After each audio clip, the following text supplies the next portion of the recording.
শওকত মোল্লার গাড়ি লক্ষ্য করে বোমাবাজি করা হয়েছে, এমনটাই অভিযোগ আইএসএফ এর বিরুদ্ধে। শওকত মোল্লার গাড়ি লক্ষ্য করে বোমাবাজির অভিযোগ।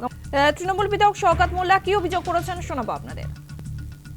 যখন পায়ের তলাতে জমি সরছে, ভাঙড় তৃণমূল কংগ্রেসের কর্মীদের পাশে থেকে যখন এই এলাকায় আমরা গণতান্ত্রিকভাবে লড়াই করছি, ওরা আমাদের খুন করা ছাড়া দ্বিতীয় কোনো রাস্তা ওদের সামনে খোলা নেই, তাই এই ধরনের নোংরা খেলা খেলছে।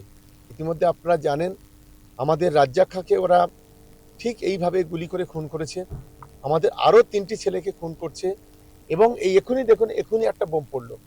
থানাতে যখন বসে আছি সেখানে এত পুলিশ প্রশাসন রয়েছে, তারপরও কিছুটা দূরে আরো দুখানা বোম ইতিমধ্যে চার্জ হয়েছে। এখানে কি বোমের আখড়া? আমি বিশেষ করে পুলিশ প্রশাসন যারা আছে এবং পুলিশ কমিশনার অফ পুলিশ এবং ডেপুটি কমিশনার অফ পুলিশ এবং এই থানার অফিসার ইনচার্জ, আমি অনুরোধ করব যে অবিলম্বে এই সমাজ বিরোধীগুলোকে খুঁজে বের করা এবং তাদেরকে দৃষ্টান্তমূলক শাস্তির ব্যবস্থা করা। আইএসএফ এর বিরুদ্ধে অভিযোগ তৃণমূল বিধায়কের। আইএসএফ এর তরফ থেকে নওশাদ সিদ্দিকী কি বলছেন শোনাবো আপনাদের।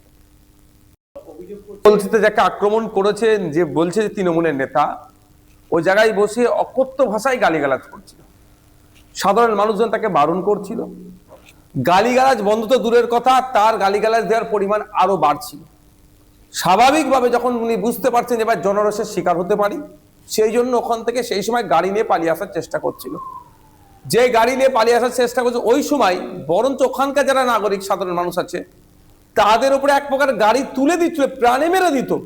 কয়েকজন আহত হয়েছে। এটা রমজান মাস, এই সময় এই ধরনের অকথ্য গালিগালাজ